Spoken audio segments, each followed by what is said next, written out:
إن الحمد لله نحمده ونستعينه ونستغفره ونعوذ بالله من شرور أنفسنا ومن سيئات أعمالنا من يهدي الله فلا مضل له ومن يضلل فلا هادي له وأشهد أن لا إله إلا الله وحده لا شريك له وأشهد أن محمدا عبده ورسوله أما بعد فإن أحسن الكلام كلام الله وخير الهدي هدي محمد صلوات الله وسلام عليه وشر الأمور محدثاتها وكل محدثة بدعة وكل بدعة ضلالة وكل ضلالة في النار. Donc nous poursuivons bi'awnillah azza wa jal wa bi'idni subhanah cette série intitulée l'ornement précieux des époux vertueux. Et on avait parlé la semaine dernière ou le cours dernier de ce qui concernait les erreurs des époux. Et donc aujourd'hui on va continuer sur cela. Et on est toujours par rapport à l'époux, c'est-à-dire les erreurs de l'époux par rapport à son épouse. Parmi ce qu'on va citer et qui rentre malheureusement dans l'injustice et qui est également présent, Wallah al-Musta'an, c'est aklu mal az-zawjah bil batil, c'est-à-dire manger donc les biens de l'épouse par le faux, bil batil. Et lorsqu'on veut dire bien entendu bil batil, injustement, yani bil dhulm. Et comme on sait, au niveau de l'islam, cette religion qui a protégé les biens de la femme, et l'homme lui-même, c'est-à-dire l'époux, il ne peut accéder à ses biens sans son consentement. Sans l'accord de la femme, il ne peut accéder à ses biens, l'homme. Bien entendu, y accéder par une voie qui va être légitime, reconnue donc par l'islam. Il ne pourra donc pas, sauf avec l'accord de la femme. Sinon, ces biens-là, ils sont protégés. L'islam, cette religion, a protégé les biens de la femme. Elle les a même protégés de son homme. C'est pour ça que si la femme, elle a un salaire, bien entendu un salaire qui découle d'un emploi qui est légitime au niveau du din, au niveau de la religion, ou alors qu'elle a un héritage, ou autre encore, il n'est pas permis. Il n'est pas permis à l'homme qui prenne cet argent-là, injustement, sans son accord. Et qu'il fasse cela par exemple en menaçant par le divorce, ou alors encore lorsqu'il va s'associer avec elle dans un projet commun, un projet de commerce, sans qu'il y ait entre lui et elle un contrat, et puis qu'ensuite bien entendu ils prennent ses biens, ou d'autres encore procédés infâmes et injustes, Wallah al-Musta'an, pour arriver donc à ce but vicieux.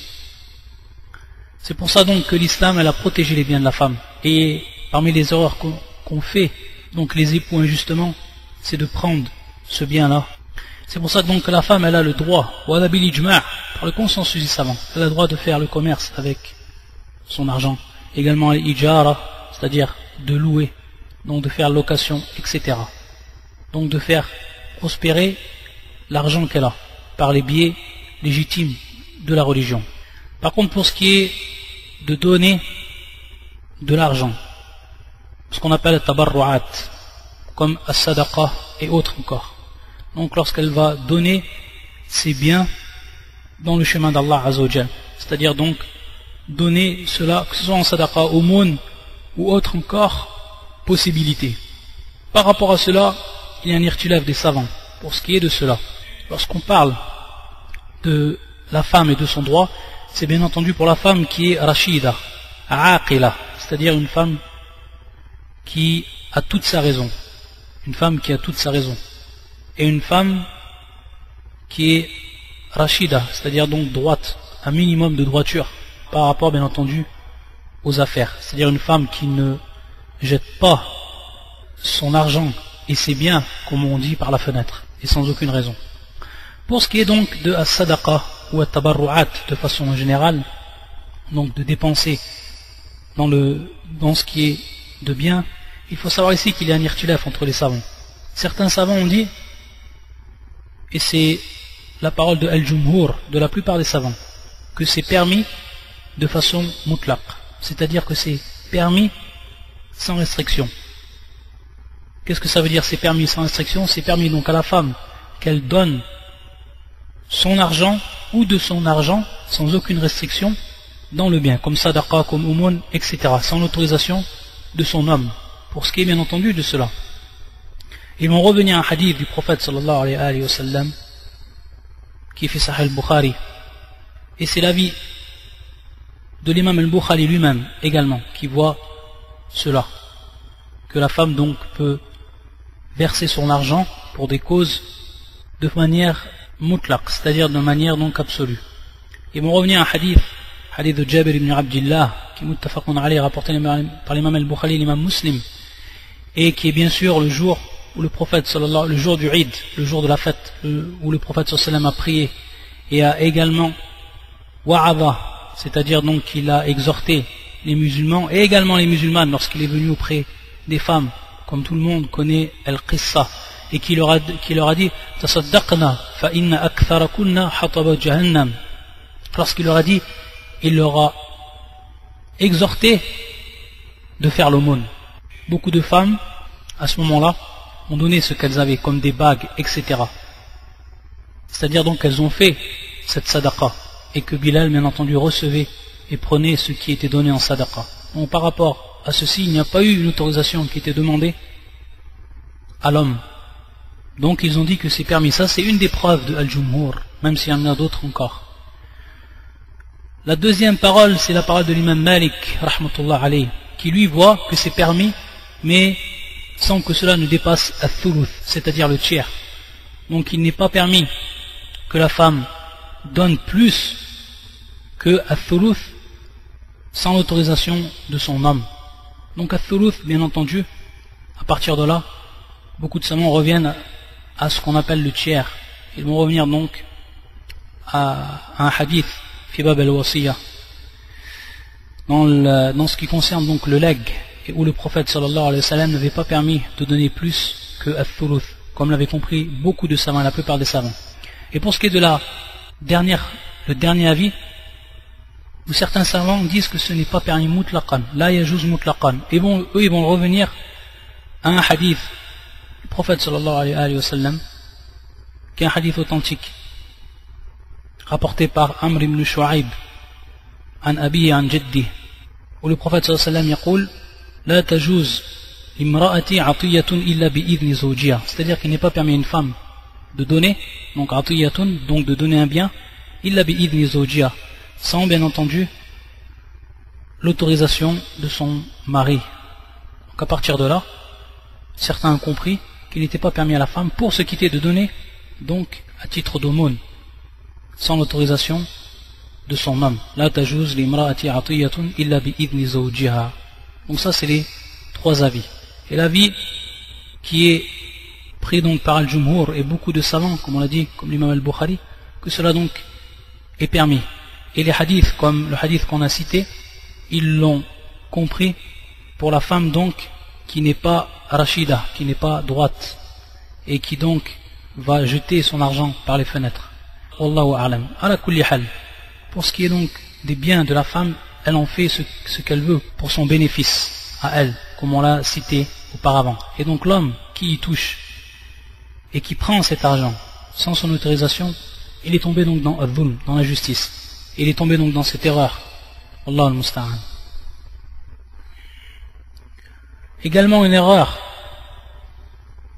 qui est faite et qui a également une grande importance. Même bien entendu si on ne va pas revenir sur toutes les erreurs. Pourquoi? Parce qu'on en a cité beaucoup auparavant. Et également dans les cours des droits, on va automatiquement comprendre que celui qui n'accomplit pas le droit et qui va à l'encontre de ce droit, il est tombé dans l'erreur. Il est tombé donc dans al-ithm, c'est-à-dire dans le péché, celui qui n'a pas donc accompli et observé son devoir et le droit que la femme elle a sur lui.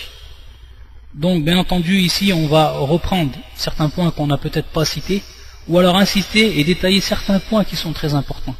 Et parmi ces points-là, qillatul hirs ala ta'lim az-zawja amr diniha, c'est-à-dire tout simplement le peu d'intention qui est porté à l'apprentissage religieux de la femme, c'est-à-dire donc que beaucoup d'hommes ne donnent pas de valeur à cela. Sa femme elle reste sans apprendre la religion, il ne va rien faire pour lui faciliter cela, ou alors de lui-même lui apprendre, s'il en a la capacité, ce qu'Allah Azzawajal lui a appris, ce qu'Allah Azzawajal lui a facilité dans la science. Ça également, c'est une grosse erreur que font les époux. Donc délaisser leurs femmes dans l'ignorance et ne pas les instruire et ne pas leur donner la possibilité de s'instruire pour ce qui est du din, pour ce qui est de la religion. Et on voit même, Allah al-Musta'an, que certaines personnes qui sont elles-mêmes enseignantes, qui sont même peut-être prêcheurs, da'iya, et qui eux-mêmes vont prêcher le bien aux autres et vont délaisser donc leur foyer, vont délaisser ceux qui sont le plus en droit par rapport à cette science-là. Et on sait que al-jahl da'un qatil, comme le disait Cheikh al-Islam ibn al-Qayyim, c'est-à-dire donc que l'ignorance est un mal qui est tueur, qui fait beaucoup de mal, wallah al-musta'an. Et donc laisser la femme sans instruction au niveau du din, c'est tout simplement être l'auteur de sa propre perte. Et pourquoi cela? Parce qu'on sait que qui c'est qui va passer le plus de temps avec la femme? Ce sont les enfants. Ou plutôt qui va passer le plus de temps avec les enfants? Ça va être l'épouse, ça va être la mère. Si la mère elle est ignorante, comment elle va enseigner ses enfants? Si la mère elle est ignorante, comment elle va également donner le véritable droit à son mari? Si la femme elle est ignorante, et avant cela, comment elle va adorer Allah Azzawajal comme il se doit? Et tout cela, bien entendu, ça va revenir en mal sur le foyer même de la personne. Donc c'est lui qui va subir les conséquences directement, parce qu'il est responsable de sa famille. Allah Azzawajal yaqul ya ayyuhalladhina amanu ya ayyuhalladhina amanu qu anfusakum wa ahlikum nara. Alors que au contraire, dans le cas contraire, où l'homme il va porter un grand intérêt à enseigner sa femme ce qu'elle doit savoir par rapport, ou le minimum, le strict minimum qu'elle doit savoir par rapport à la religion, cet intérêt-là va revenir à lui-même et directement, parce que c'est ses enfants qui vont en tirer profit. Donc ça va lui simplifier à lui l'éducation de ses enfants. Si une mère, elle est mu'allima, c'est-à-dire une mère qui a appris, et une mère qui a donc la capacité également à ce moment-là d'enseigner ses enfants, alors c'est une grande tâche qu'elle va accomplir et dont elle va simplifier à son mari. Elle va simplifier cette tâche à son mari. Ça ne veut pas dire bien entendu que c'est uniquement la femme qui va enseigner. Mais déjà, si elle enseigne, vu qu'elle a le plus de temps avec les enfants, si elle enseigne une des grandes parties du din ou al-usul, c'est-à-dire les bases, alors ça va bien entendu une chose qui est simplifiée à l'homme, qui aura lui bien entendu à surveiller ou qui aura à compléter, etc. Également, il va en tirer profit parce que lorsque la femme, elle connaît son Seigneur, elle a appris sa religion, elle a appris à connaître son Seigneur et a appris à l'adorer, et qu'ensuite elle a appris également les droits de son époux, et donc cet apprentissage et cette observation ensuite des droits va être basée sur quoi?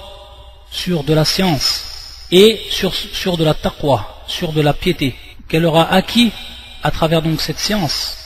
À travers cette science, ça c'est le but de la science, qu'on accède cette taqwa et qu'on puisse se rapprocher d'Allah Azzawajal. Donc c'est lui qui va en tirer tout simplement profit, lorsqu'il rappellera sa femme à ce moment-là des droits.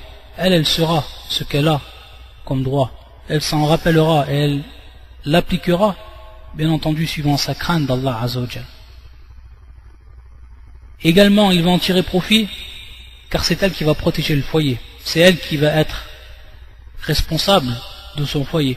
Donc si elle est à la hauteur par rapport au din, et donc en revenant à ses connaissances et l'application qu'elle en a fait, alors c'est également lui qui va en profiter.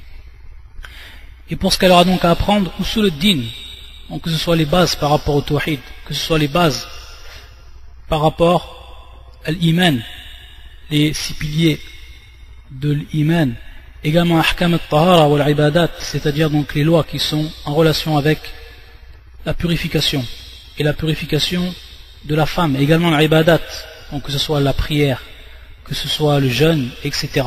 Qu'elle sache donc et qu'elle apprenne cela. Makarim al-akhlaq, bien entendu, donc les bonnes vertus et le bon comportement à prendre au niveau du din. Et pour donc finir et ne pas tomber dans cette erreur qui est donc l'éloignement de l'apprentissage, et éloigner donc sa femme de l'apprentissage et ne pas lui permettre d'apprendre, de lui faciliter l'apprentissage ou de lui apprendre de lui-même. Également donc, dans ce qu'il devra faire pour éviter cette erreur-là, al-maw'idha wa tafkir. Et naam, c'est tout simplement l'exhorter et lui rappeler de temps en temps. Donc cela, ça se passe dans le foyer, que ce soit donc par rapport à sa femme, lui rappeler Allah Azza wa Jal, lui rappeler ce qu'il va y avoir après le jour dernier. Et naam, donc pour entretenir cette foi à l'intérieur du foyer. Ça également, ça fait partie de ce que l'homme doit faire pour ne pas tomber dans cette erreur. Également, ce qui est cité dans les erreurs, c'est kathratul lawm zawja wa intiqaduha, c'est-à-dire les hommes qui critiquent abusivement leur épouse, toujours donc en train de critiquer, que ce soit dans les petites circonstances ou les grandes circonstances, par rapport aux petites ou aux grandes choses, inda kulli saghira wa kabira, que ce soit au niveau du ta'am, donc au niveau de la nourriture. Donc la critique au niveau de la nourriture. Dans sa sunna, le prophète sallam n'a jamais critiqué un ta'am, n'a jamais critiqué une nourriture. Que ce soit par rapport aux oublis qu'elle va faire la femme, in'am, que ce soit également par rapport aux enfants, etc. Tout ce qui va rentrer donc dans at-taqsir, donc dans le manquement, et qui va absolument, ou qui va de manière impérative advenir. Car ça fait partie du propre de la femme, qu'elle oublie, ou qu'il y ait des erreurs qui vont advenir. Et donc le fait de critiquer, et de manière en plus abusive, et constamment, ça également c'est une grosse erreur qui est faite par rapport à l'Aishatu bil Ma'ruf, par rapport au fait donc de vivre de la meilleure façon la vie conjugale et de ce qui nous est demandé. Donc il faut savoir fermer les yeux par rapport à certaines choses. Et celui réellement, az-zawj al-aqil, celui qui est conscient, celui qui est intelligent, il sait faire la part des choses et faire l'équilibre. Énorme. Pourquoi? Parce que tout simplement, s'il critique pour la moindre petite chose, ou pour des choses qui n'ont pas de valeur, et que cette critique est constante, elle aura tout simplement plus d'influence. Énorme. Parce que la femme va s'habituer à cela. Et il n'y aura donc plus d'influence sur elle. Donc au moment où réellement il y aura à faire une critique par rapport à, par exemple, une affaire qui est importante, qui s'est passée dans la maison, et que la critique va venir, elle n'aura plus aucune influence. Pourquoi? Parce que la critique, elle sera présente, que ce soit pour les grandes choses ou pour les petites choses. Donc ça, c'est quelque chose à éviter, pour ce qui est de l'époux. Et également, comme on a dit, fermer les yeux sur certaines choses. Et comme le disait Ibn Abbas, comme on l'avait cité dans des cours précédents, Ibn Abbas disait qu'il ne voulait pas prendre tous les droits qu'il avait par rapport à sa femme, afin que sa femme ne prenne pas tous les droits qu'elle a par rapport à lui.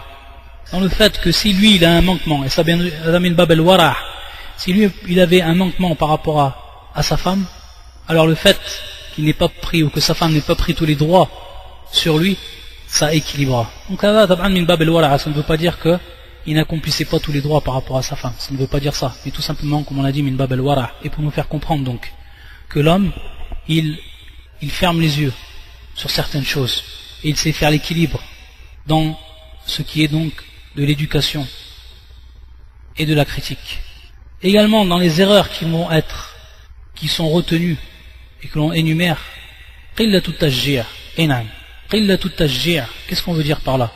C'est tout simplement le peu d'encouragement que l'époux il donne à sa femme lorsqu'elle fait du bien et lorsqu'elle fait le khayr.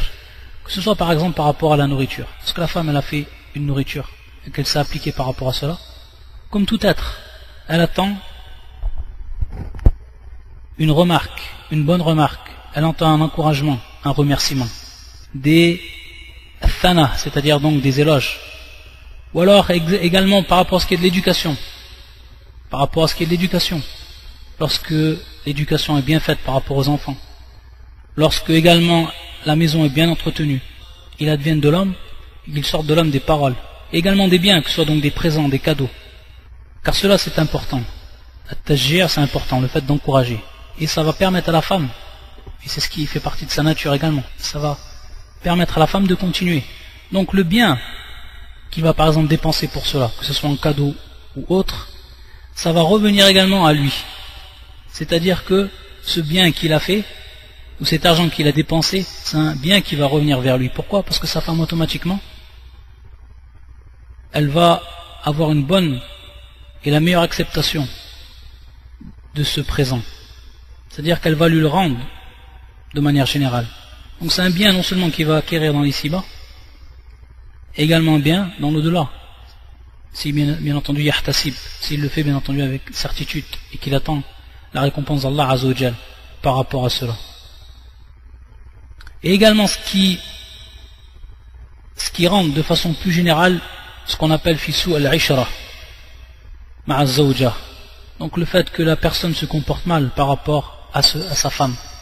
On va voir qu'il y a également un mauvais comportement qui va être fait, et ça rentre également ça dans les erreurs, lorsque il y a conversation, ou lorsque la femme, elle parle, lorsque la femme va lui parler, et lorsque la femme va lui adresser des paroles, par exemple, que ce soit tout simplement qu'elle se plaigne par rapport à une histoire, ou ce qu'elle a comme problème, ou alors qu'elle lui fasse part d'autres choses encore, à la kulli hal. Les erreurs qui vont être faites par rapport à cela, c'est qu'ils ne prennent même pas attention à ce qu'elle va dire. Ou alors il va lui couper directement la parole. Il ne va même pas être en fait à son écoute, de façon générale. Ou alors il va partir même avant qu'elle finisse ce qu'elle est en train de dire. Tout ça, ça fait partie également des erreurs que l'homme il fait par rapport à sa femme. Et c'est pour ça que l'imam Ata, rahimahullah, disait cette parole-là: Inna ar-rajul la yuhaddithuni bil hadith fa ansit lah. C'est-à-dire que la personne me parle et me discute par rapport à une chose. Fa ansitu lah, c'est-à-dire que je me tais et je l'écoute. Ka'anni lam asma'u, comme si je l'avais jamais entendu. Ce qu'il est en train de me dire, je l'avais jamais entendu. Wa qad sami'tuhu qabla an yulad, et alors que j'avais déjà entendu cela avant même qu'il était né. Et tout simplement bil adab, c'est-à-dire par le bon comportement, c'est qu'il se taisait et faisait semblant d'écouter, ou plutôt il écoutait et faisait semblant que ce soit donc une chose nouvelle par rapport à ce qu'il disait, alors qu'il l'avait déjà entendu avant même qu'il naisse. Ibn Abbas, et avant cela donc, avant ce salaf Ibn Abbas, radiyallahu ta'ala anhuma, il est dit de lui qu'il disait al-jalisi alayya thalath, c'est-à-dire celui qui va s'asseoir auprès de moi, il a envers moi 3 droits. An armiyahu bit-tarafay idha aqbala, c'est-à-dire donc que lorsqu'il vient auprès de moi, je l'accueille et je me tourne vers lui, que ce soit donc de tout mon corps, que ce soit par mes yeux, etc. Wa an uwassi'a lahu fil majlis, et que j'écarte donc pour lui, ou que je lui fasse donc de la place pour qu'il s'assoie. Wa an uwassi'a lahu fil majlis idha jalasa wa an usghi ilayhi idha tahaddath, et donc que je l'écoute attentivement lorsqu'il parle, que j'écoute attentivement, que je le regarde, que je me tourne vers lui. Ça fait partie donc du adab. Et encore plus celui qui va avoir donc le droit à ce adab, c'est bien entendu la zawja, celle qui va, ou la personne qui va être l'une des plus proches de toi. Donc ça fait partie également al-ishratu bil ma'ruf, enam. Et donc le faire le contraire de cela, c'est donc tomber dans l'erreur. Et ça a des conséquences bien entendu pour le moral de la femme, ce moral qui est fragile, Wallah al-musta'an. Et également qu'il sache faire la distraction, qu'il sache faire donc la distraction, qu'il sache donc distraire sa femme. Également le mizah, ce qu'on appelle donc plaisanter avec elle, et s'écarter de ce qu'on appelle qaswatul qalb, et donc qui est donc ici l'erreur, d'avoir donc le cœur qui est dur. Jamais ne plaisante avec leur femme, ou jamais ne rentre avec elle dans ce qui est de la distraction, Wallah al-musta'an. Hada min qaswatul qalb, et ça fait pas partie de ce qu'on appelle al-ishratu bil ma'ruf. On sait que le prophète sallallahu alayhi wa sallam, notre exemple à tous, le meilleur des hommes, lui-même faisait ce qu'on appelle al-musabaqa avec Aïcha, c'est-à-dire qu'il faisait la compétition de course avec elle. Donc ils couraient ensemble et c'était l'un d'eux qui gagnait. Donc regardez ce adab et regardez donc comment le prophète sallallahu alayhi wa sallam savait au moment opportun faire naître la joie dans le cœur de ses femmes, sallallahu alayhi wa sallam. Et lorsqu'on parle bien entendu de l'ishratu bil ma'ruf, lorsqu'on parle donc d'être le mieux avec sa femme, d'avoir un bon comportement avec sa femme, et donc de lui donner les droits qu'elle a, et de ne pas tomber dans les erreurs qu'on a citées précédemment, il faut se rappeler ce hadith du prophète sallallahu alayhi wa sallam, hadith qui est ajib, celui vraiment le croyant qui prend vraiment attention à ce hadith. Et même l'imam Sa'di rahmatullah alayh, dans son livre Al-Hayatus Sa'ida, donc la vie bienheureuse, il l'avait cité ce hadith, d'où son importance. Il disait, le prophète sallallahu alayhi wa sallam, dans ce hadith, salawatullah wa sallam alayh, dans ce hadith authentique, il disait, rapporté par l'imam Muslim, il disait, la yafrak mu'minun mu'minatan in kariya minha khuluqan radiya minha khuluqan akhar. Subhanallah. Ça fait partie de la sagesse prophétique. Le prophète sallallahu alayhi wa sallam, il nous dit ici, la yafrak mu'minun mu'minatan. Et al-farq, donc la yafrak qui est du terme al-farq, bil fatha, c'est en réalité al-bourd. Al-bourd, donc le fait de détester, le fait de ne pas aimer, le fait de détester, le fait de haïr. Donc il disait, ne haïssez pas la yafruk mu'min, où le croyant ne déteste pas une croyante. S'il déteste en elle, donc un comportement, un comportement, une chose qu'elle a en elle, etc., radiya minha khuluqan akhar.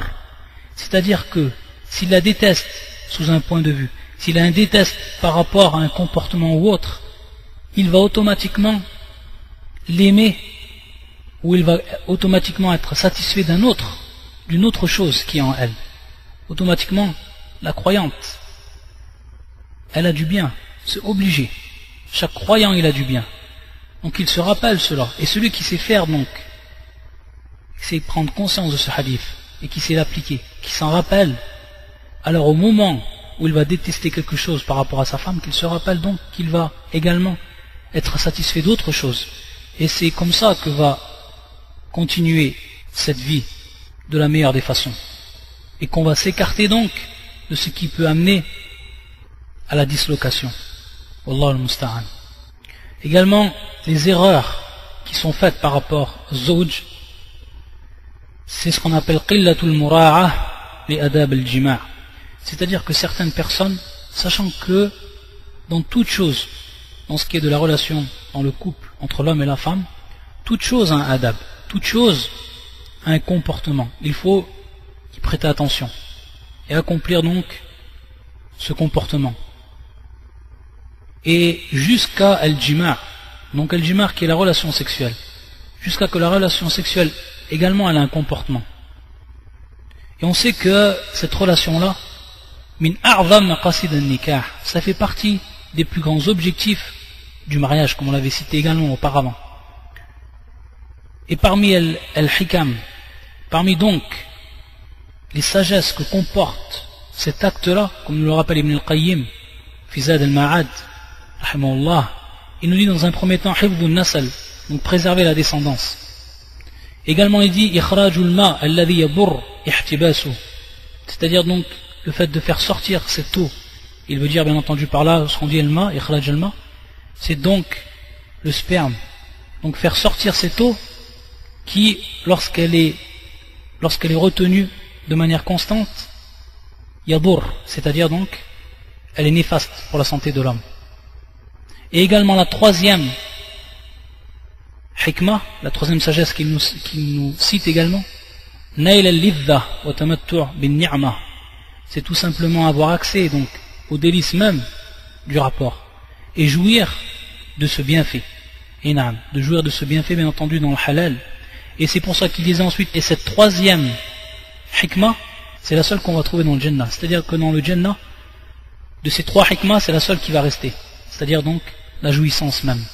Et parce que dans le Jannah, bien entendu, il n'y aura plus qu'une question de hifdh al-nasl, préserver la descendance, ou alors tout ce qui pourrait être néfaste par rapport à notre santé. Il ne restera dans le paradis cette troisième sagesse. Et c'est pour ça qu'il a cité même Ibn al-Qayyim dans ce même kitab Zad al-Ma'ad, il a dit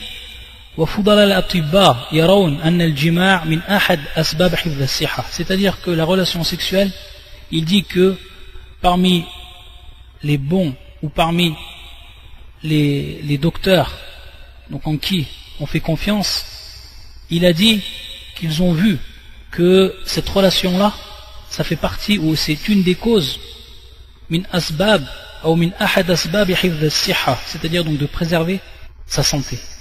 Comme on l'a dit, il y a des adab, il y a donc des comportements, que ce soit donc par rapport aux préliminaires. Dans un premier temps, également avant cela, l'irtidal, c'est-à-dire que la personne sache faire preuve de juste milieu par rapport à cela, sans faire donc peu et sans faire trop. Donc à l'irtidal, sur le juste milieu, sachant que trop faire également, comme nous l'a rappelé Ibn al-Qayyim lui-même également, ça a des conséquences négatives par rapport à la santé. Et même par rapport à l'aql, même par rapport à la raison. Et par rapport donc à l'adab, les préliminaires, donc savoir qu'il y a des préliminaires, également le adab à avoir durant, et ensuite le adab qu'il y a après el-jima', en'am. À titre d'exemple, comme le fait que l'homme ne doit pas se détourner directement de sa femme lorsqu'il a fini lui sa jouissance, sachant qu'à ce moment-là, la femme elle a besoin de lui et de continuer avec lui, et c'est là que va ressortir l'affection de la femme, etc. Tout cela donc sans entrer dans tous les détails et qui sont connus, il faut donc les observer. Et ce comportement-là à avoir par rapport donc à zawja, par rapport à la femme. Et donc le fait de ne pas les observer, on va rentrer également dans les erreurs. C'est des erreurs que vont faire les hommes donc par rapport à leur épouse. Et lorsqu'on parle donc de al-jima', on parle donc de cet acte-là, il y a également une grosse erreur que font des gens, que font les musulmans. Donc ici que ce soit l'époux également l'épouse, que ce soit l'époux et également l'épouse. C'est ce qu'on appelle ifsha'u sirr al-firash, c'est tout simplement donc propager les secrets. El-firash, le lit, et on veut bien entendu par rapport à cela, parce qu'on dit el-firash, donc ces rapports qu'il y a entre l'homme et la femme. Et beaucoup de juhal bil asaf, beaucoup de gens qui sont ignorants des règles dans leur religion, et par rapport à cela, et qui font partie bien entendu de cette relation qu'il y a entre l'homme et la femme, ils croient que le fait d'informer ce qu'ils font avec leur épouse, ça fait partie de la virilité de l'homme. Wallah al-musta'an, et en réalité c'est l'imbécilité même. Wal-aqil, celui qui a la raison, il va voir, de par donc son aql, de par sa propre raison, de par également al-fitra, de par la saine nature, de par également al-haya, qui est la pudeur, tout le monde saura que ce sont des choses que l'on doit garder secret et qu'on ne peut divulguer. Et donc le fait de faire cet acte-là, c'est rentrer dans un premier temps et avant tout en contradiction avec le dîn. Et c'est même un péché. Et l'homme, muhasab ala dhalik, wa hatta min nu' al-mujahara, ça fait même partie de ce que l'on appelle al-mujahara, donc de dire tout haut des choses qu'on ne peut dire. Et c'est pour ça que le prophète sallallahu alayhi wa sallam nous a donné une image de la personne qui fait cela. Celui donc qui va tout simplement parler de ses actes qu'il fait avec sa femme au moment où il est au lit.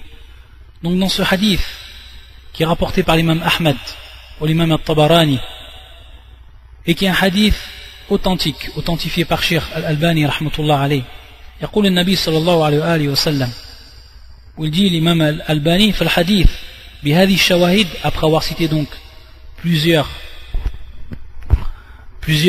témoins de ce hadith, il dit sahih ou hasan al aqal, qui est un hadith donc qui est authentique, ou alors au minimum qui est hasan, c'est-à-dire acceptable. C'est un hadith donc de Asma bint Yazid qui nous dit radiyallahu anha annaha kanat 'inda rasulillah sallallahu alayhi wa sallam wal rijalu wan nisa'u qu'udun 'indah. Elle était auprès du prophète sallallahu alayhi wa sallam, il y avait des hommes et des femmes qui étaient donc assis auprès de lui. فقال لعل رجلا يقول ما يفعل بأهلي ولعل امرأة تخبر بما فعلت مع زوجها فأرم القوم يعني سكتوا ولم يجيبوا. Le prophète sallallahu alayhi wa sallam, il a dit à ce moment-là, peut-être qu'il y aura une personne, la'alla rajulan, peut-être qu'il va y avoir une personne qui va dire ce qu'il fait avec sa femme. Bien entendu, c'est le maqsoud, ce qu'il fait donc durant son rapport intime. Et peut-être même également une femme qui va informer de ce qu'elle fait avec son homme. Et donc, personne n'a répondu. Lorsqu'il a dit cela, le prophète sallam, donc il attendait une affirmation, car il sait que cela advient, et que c'était donc ce qui a donné dans la jahiliya. فقلت إي والله, donc elle a répondu, elle a dit إي والله يا رسول الله إنهن لا يقولن وإنهم لا يفعلون وإنهم لا يفعلون, c'est-à-dire donc elles, que ce soit les femmes, elles le disent, et que ce soit les hommes également, ils le font, c'est-à-dire qu'ils le disent. Qu'est-ce qu'il a dit à ce moment le prophète sallallahu alayhi wa sallam? فقال فلا تفعلوا فلا تفعلوا, donc ne faites pas. Donc ici une interdiction, فإنما مثل ذلك مثل الشيطان لقي شيطانة في الطريق فغشيها والناس ينظرون. Donc il a donné une image ensuite le prophète sallallahu alayhi wa sallam, et il nous a dit ceux ou ceux-ci, donc ceux qui vont faire cela, et l'acte qui va être fait ici, donc le fait d'informer, فإنما مثل ذلك مثل الشيطان, comme un diable qui va rencontrer un diable, bien entendu féminin, donc un diable masculin qui va rencontrer un diable ou une diablesse, fit tariq, dans la rue, farashiha, donc farashiha, c'est-à-dire qu'il l'a couvert de pan son corps, donc une expression pour informer donc du rapport, et les gens alors ils regardent à ce moment-là. Donc regardez comme le prophète sallam, il a donné cette image de ceux qui font cela. Et c'est comme s'il était en train de donner l'image, et que la personne qui entend cela, il est en train de s'imaginer ce qu'il est en train de lui dire. Donc regardez le mal qu'il y a dans cela. Et ça ne fait pas partie, loin de là, de ce adab.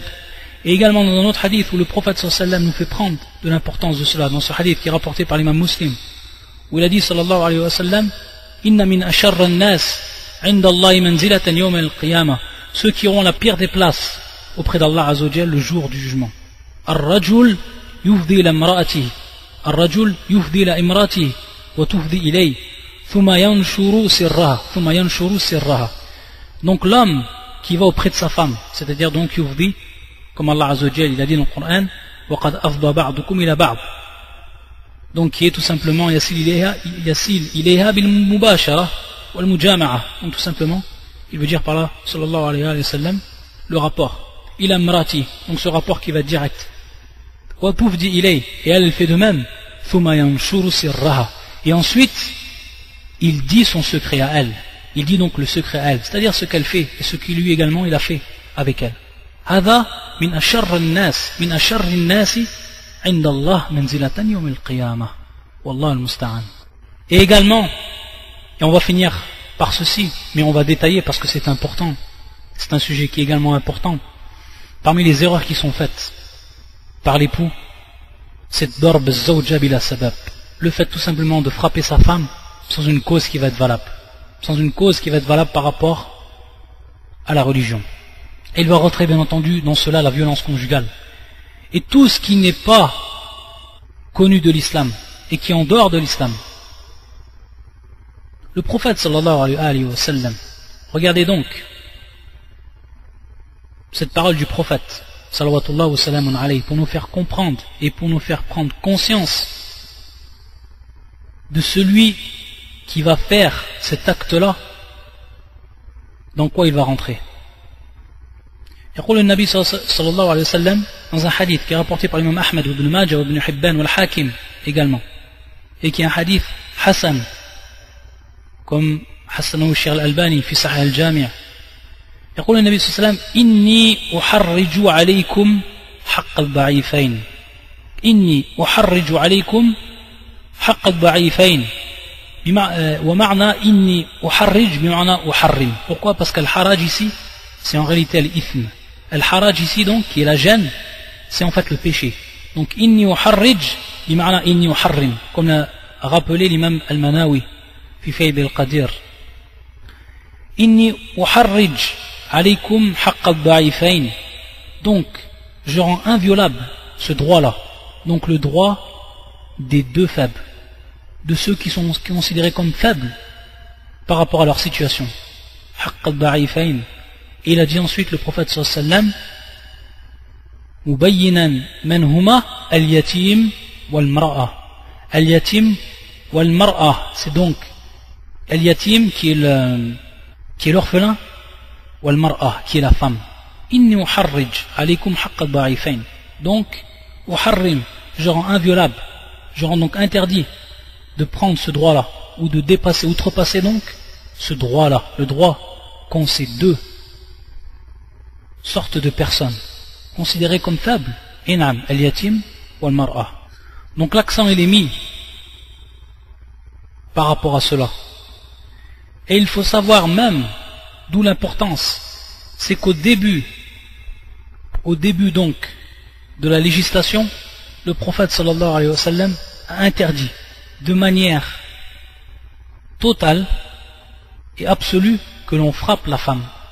C'est pour ça que le prophète sallallahu alayhi wa sallam, il a dit, comme a fait Sunan Abi Daoud dans ce hadith authentique, la tadribu ima Allah, c'est-à-dire donc ne frappez pas l'ima, donc les servantes d'Allah, donc les femmes, ne les frappez pas, et ça de façon générale, sans même une exception.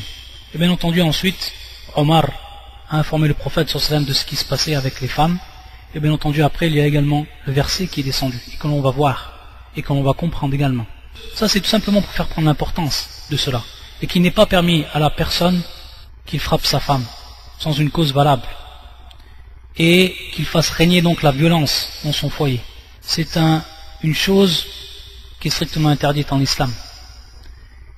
Et ça bien entendu lorsqu'on parle de cette interdiction de frapper la femme sans une cause qui est valable, ça ne veut pas dire que frapper c'est interdit au niveau de l'islam. Frapper c'est interdit au niveau de l'islam. Lorsqu'on dit que frapper c'est interdit, na'am. Frapper injustement, frapper sans cause valable, na'am. Ça c'est interdit. Et de faire régner donc, ou de passer à ce qu'on appelle la violence conjugale, ça c'est également c'est interdit. Ou c'est un mal qui touche toutes les sociétés, et na'am, qui touche toutes les sociétés, wallah al-musta'an. Alors que l'islam, bien au contraire, par rapport à cela, elle a mis des règles pour assurer l'autorité dans la maison et pour donc assurer le déroulement de l'ordre du foyer de la meilleure des façons, et également tout en préservant l'honneur de la femme et le droit de la femme. Car on sait que l'homme, c'est lui qui a le droit donc sur sa femme, c'est-à-dire le droit d'autorité, c'est ce qu'on a détaillé dans les cours précédents. Et donc c'est lui qui doit faire régner donc cet ordre-là au niveau du foyer, pour que ce foyer-là soit sur la taqwa d'Allah Azzawajal, sur la piété d'Allah Azzawajal, soit bâti, soit fondé sur cette piété-là, la piété d'Allah subhanahu wa ta'ala, la crainte d'Allah Azzawajal, à faire respecter la législation, à faire respecter les lois d'Allah dans son foyer. Et na'am, il en est responsable, et donc il est responsable de tout ce qui a trait à l'autorité dans son foyer. Donc pour ce qui est de ad-darb, pour ce qui est donc du fait de frapper, en islam c'est autorisé, mais avec ad-dawabit, c'est-à-dire donc avec des règles, c'est autorisé avec des règles, et c'est autorisé suivant donc des cas qui sont bien précis.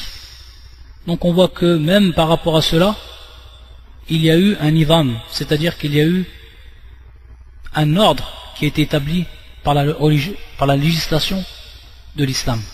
Et ceux qui refutent cela, ceux qui vont réfuter cela, soit ça va venir des gens qui sont ignorants, qui sont ignorants de cette législation, la législation de l'islam, ou alors des gens qui vont se dire, eux, qui se croient donc sages, et qui sont en réalité, de par soit leur djal de la législation, ou alors al-inad, le fait qu'ils délaissent et se détournent de cette législation, ils vont tout simplement dire que cela n'est pas permis, ou que cela va à l'encontre des réels droits. De manière plus générale, ce qui va advenir des ennemis de l'islam, Allah al-Musta'an, tout simplement un kuffar et des ennemis de l'islam, ceux qui, soi-disant, feintent et vont nous faire croire à nous les musulmans qu'ils rendent la femme sacrée, c'est-à-dire donc qui vont la placer à un rang sacré et qui vont protéger tous ses droits à la femme et qui sont les meilleurs dans cela, wallah al-musta'an, alors que ce sont les premiers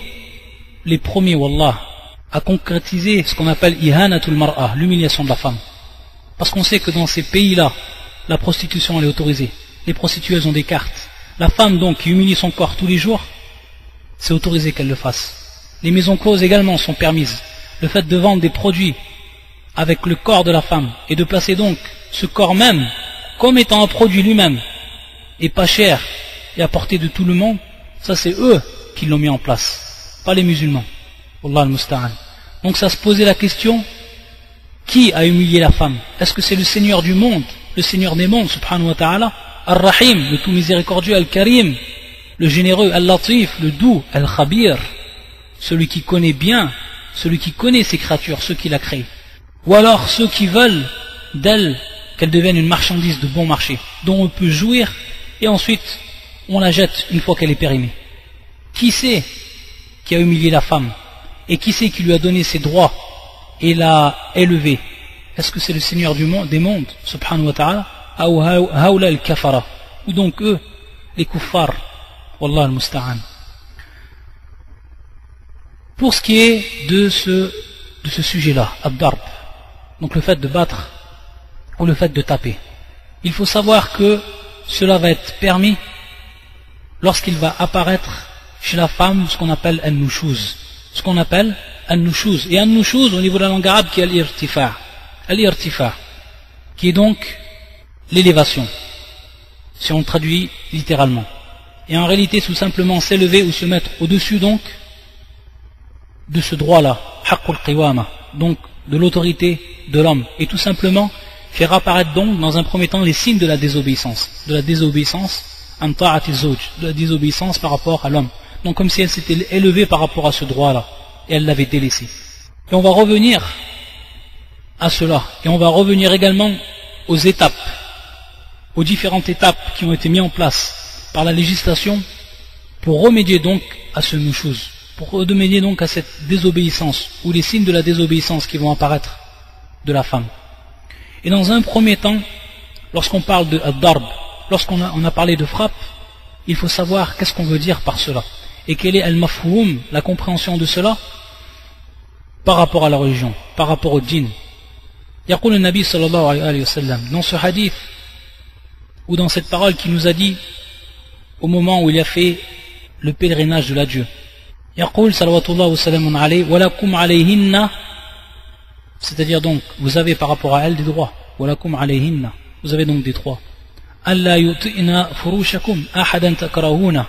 Donc on avait déjà expliqué ce hadith, que la femme n'a pas le droit de faire entrer dans son foyer, dans le foyer donc de son mari, celui qu'il déteste. Et on avait expliqué quel était le maqsoud déjà dans nos cours précédents.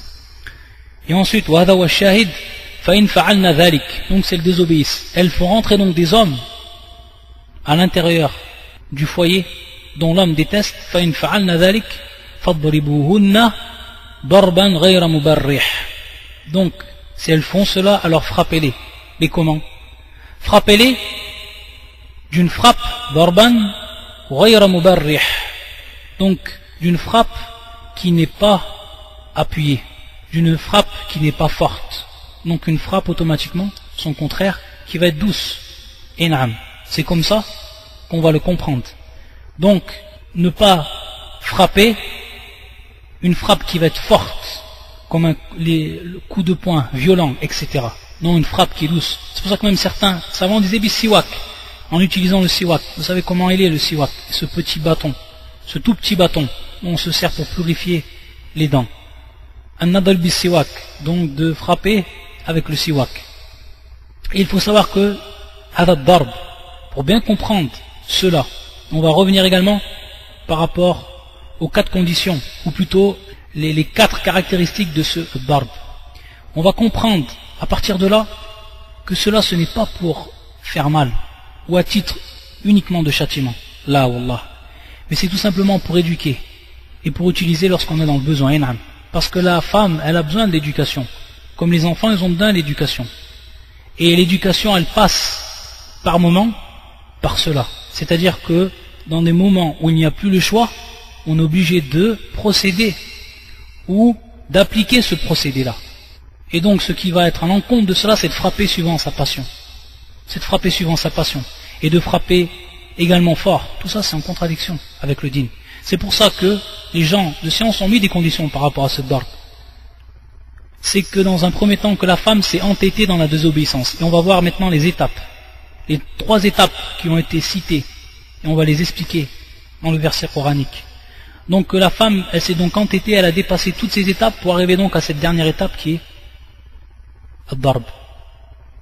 Ou plutôt cette avant-dernière étape, qu'on verra dans la dernière étape, c'est at-tahkim. Donc elle s'est entêtée dans la désobéissance.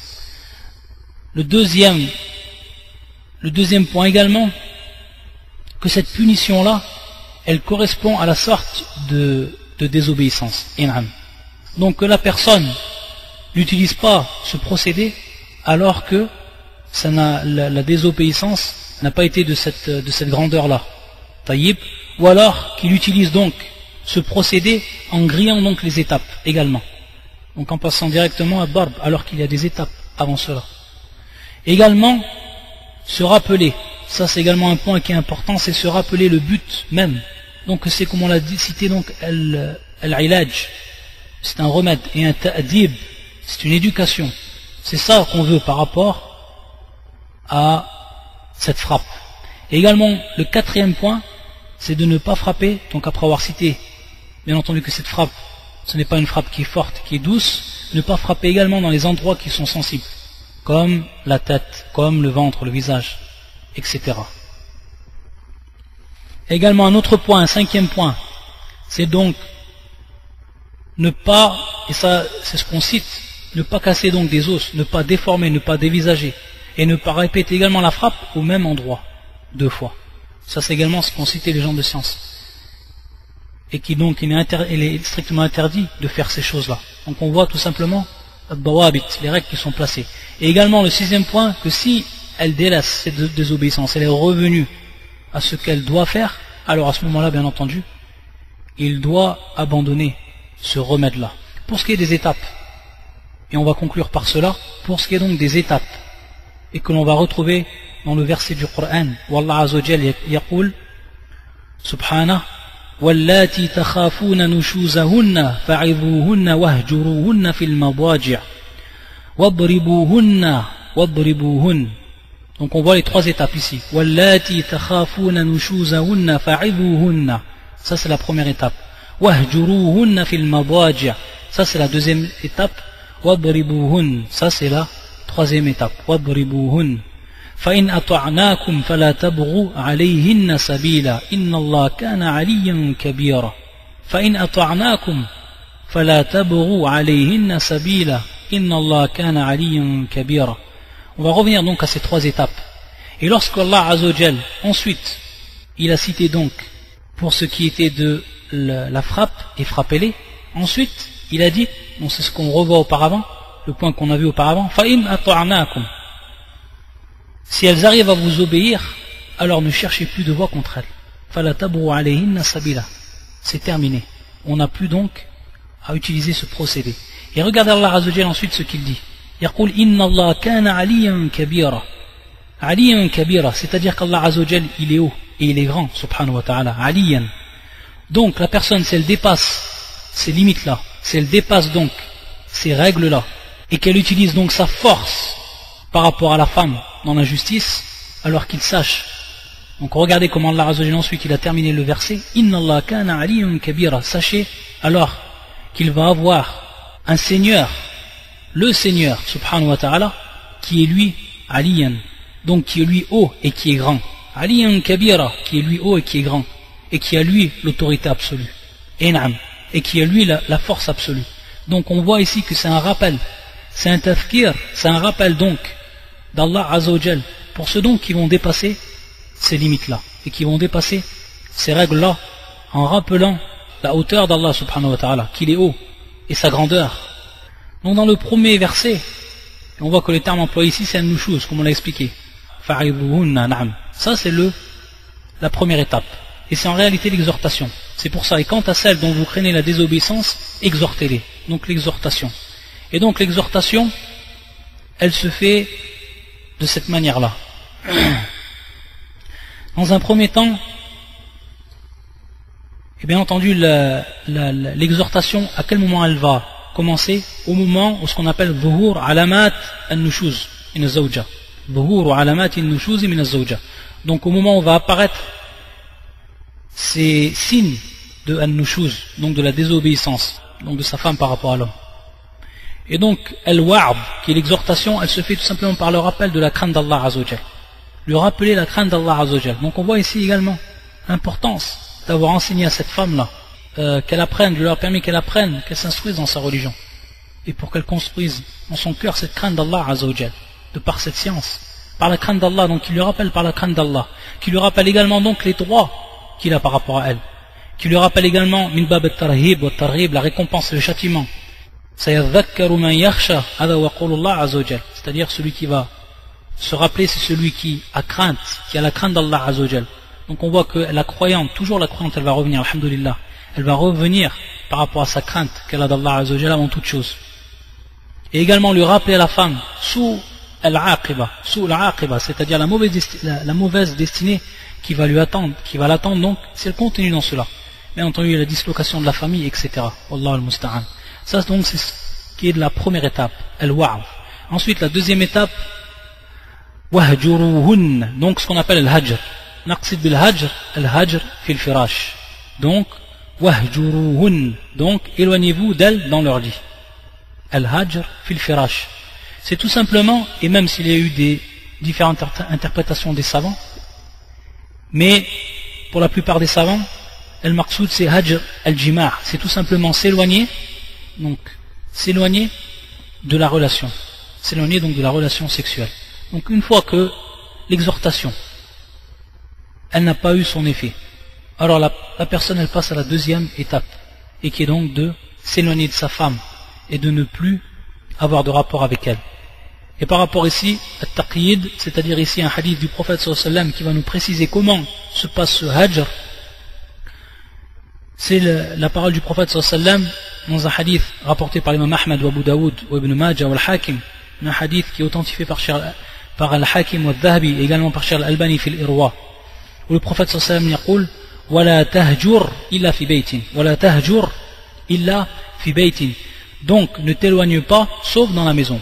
Donc on va comprendre par rapport à ce hadith, et c'est l'avis de la plupart des savants, que la personne ne fait pas ou ne pratique pas l'éloignement sauf à l'intérieur donc de sa maison, donc sans qu'il aille dans une autre maison ou qu'il délaisse donc le foyer. Là, wala tahjur illa fil bayt, donc ne t'éloigne sauf ou uniquement à l'intérieur donc de la maison, de cette parole du prophète sallallahu alayhi wa sallam.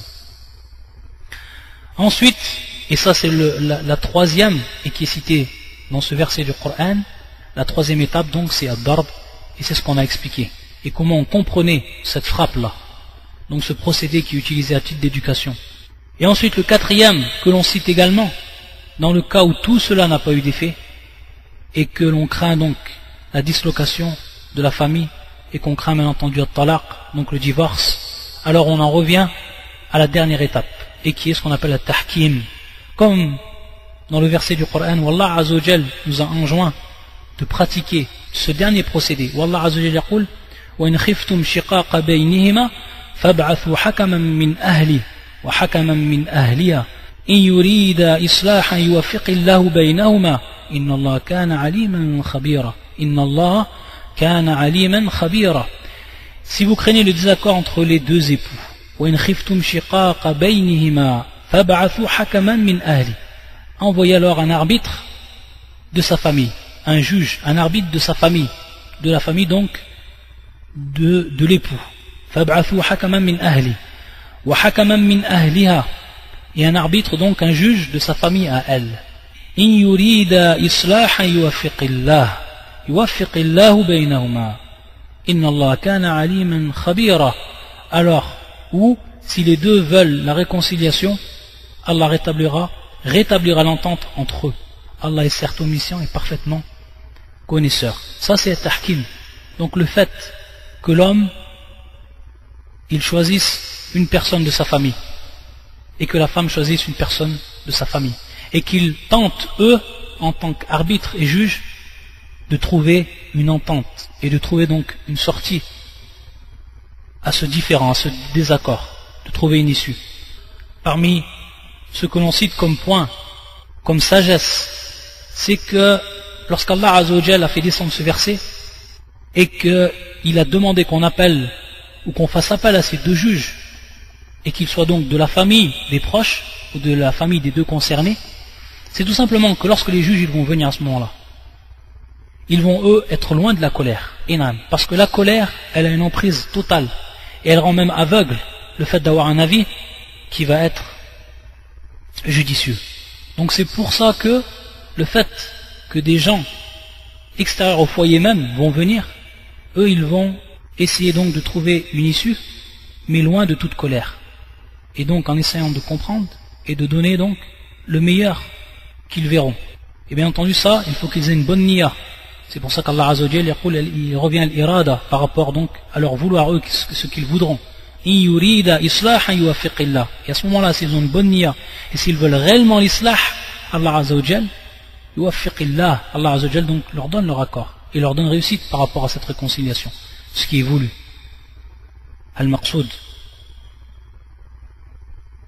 Également le deuxième point que l'on cite, c'est que le fait qu'ils soient de la famille, ils seront donc les plus attentifs à vouloir et à dissiper les causes du différend et du désaccord.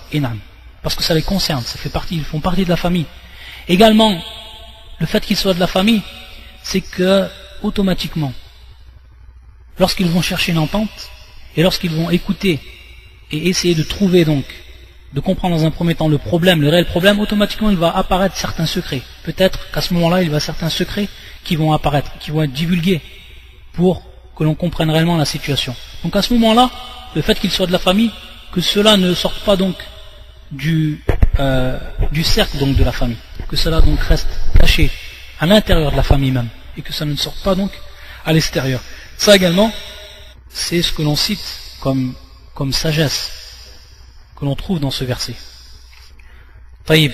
Donc on s'arrête ici, Inch'Allah ta'ala, et on continuera donc demain, bi'idhnillah azza wa jal, à 20h également. Subhanakallahumma bihamdika, ashhadu an la ilaha illa anta, astaghfiruka wa atubu ilayk.